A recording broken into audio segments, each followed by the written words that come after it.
અમદાવાદના રહીશો માટે ચિંતાજનક સમાચાર સામે આવ્યા છે।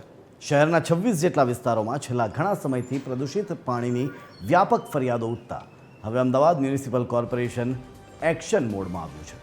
ગંદા પાણીની સમસ્યાને કારણે નાગરિકોના સ્વાસ્થ્ય પર તોડાતા જોખમને જોતા તંત્ર દ્વારા યુદ્ધના ધોરણે કામગીરી શરૂ કરવામાં આવી। વોટર કમિટીના ચેરમેનના જણાવ્યા અનુસાર અનેક વિસ્તારોમાં પાણી અને ડ્રેનેજ લાઇનના જોડાણો ખૂબ જ નીચા હોવાને કારણે પીવાના પાણીમાં ગટરનું પાણી ભળવાની સમસ્યા સર્જાઈ રહી છે। આ ગંભીર પરિસ્થિતિને પહોંચી વળવા માટે એએમસીએ દરેક જગ્યાએ ડ્રેનેજ અને પાણીની લાઈનો અલગ કરવાની તેમજ જર્જરિત જૂની લાઈનો તાત્કાલિક બદલવાની કડક સૂચના આપી છે। તંત્રએ હવે પાણીના ટેસ્ટિંગની પ્રક્રિયા પણ તેજ કરી દીધી છે। આરોગ્ય વિભાગ દ્વારા દરરોજ વિવિધ વિસ્તારોમાંથી 7 થી 10 સેમ્પલ લેવામાં આવશે। આ સેમ્પલના રિપોર્ટ વહેલી તકે મેળવી જ્યાં ખામી જણાય ત્યાં ત્વરિત કાર્યવાહી કરવાના આદેશ અપાયા છે। એએમસીના આકરા વલણથી હવે શહેરીજનોને શુદ્ધ પાણી મળશે તેવી આશા જાગી છે।